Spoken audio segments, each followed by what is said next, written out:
सुरक्षा घुसपैठियों को बिहार की धरती में घुसा करके यहां पर बिहार के अंदर 70 से अधिक नरसंहार की घटनाएं हुई थी। 76 से अधिक नरसंहार की घटनाएं।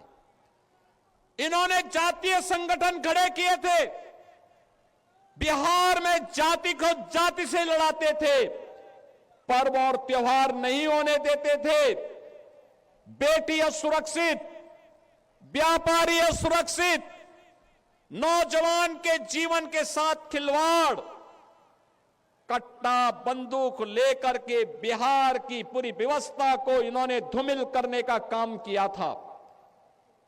बहनों और भाइयों, ये वही लोग हैं जो आपको तो जाति के नाम पर बांटते हैं, घुसपैठियों को आमंत्रित करते हैं, आपकी आस्था के साथ खिलवाड़ करते हैं और फिर राष्ट्रीय सुरक्षा पर सेंध लगवाने का काम करते हैं।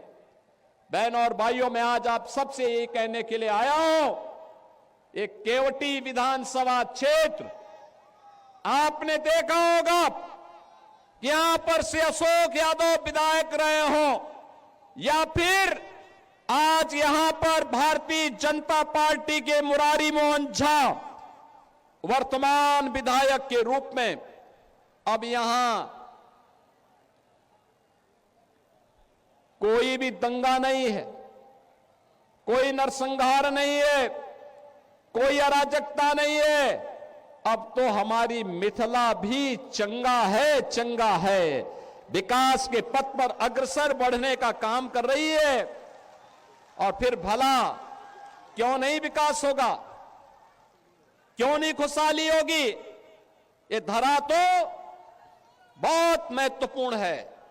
बहनों और भाइयों, ये धरती इतनी महत्वपूर्ण है, इतनी पवित्र धरती है।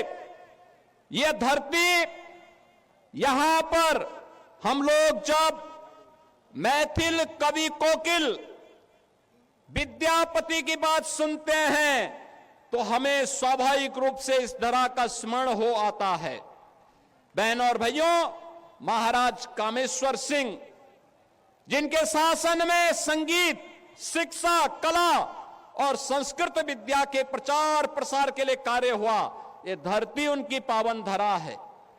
हिंदुस्तानी शास्त्रीय संगीत की जो एक विशिष्ट विधा है, दरभंगा घराना, ध्रुपद शैली, इसका जन्म भी इसी दरभंगा में हुआ है। और यही नहीं, मैथिली भोजपुरी संस्कृति के छठ पर्व को पहचान दिलाने वाली, पद्म पुरस्कार से सम्मानित शारदा सिन्हा की धरती है।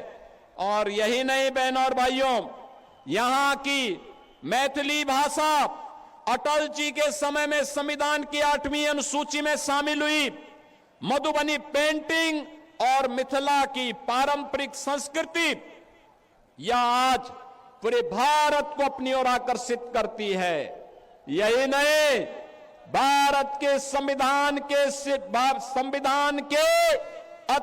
के अध्यक्ष, देश के पहले राष्ट्रपति डॉक्टर राजेंद्र प्रसाद जी इसी दरभंगा में उन्होंने अपनी पढ़ाई की थी। और ऐसी पावन धरा पर आज मुझे आने का अवसर प्राप्त हुआ है।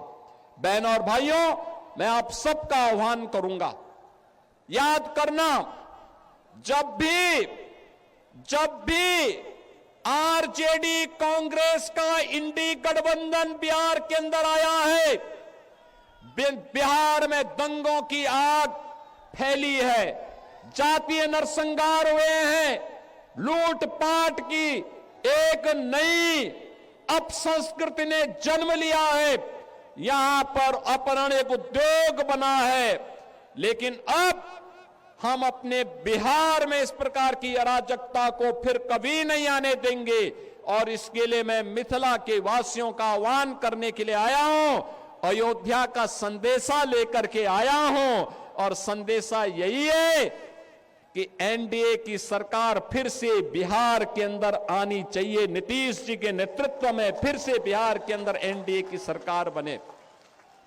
हमें घुसपैठ नहीं होने देनी है। घुसपैठियों को नहीं आने देना है। जैसे कश्मीर में धारा 370 को समाप्त करके कश्मीर में पाकिस्तानी तत्वों को मार मार करके खदेड़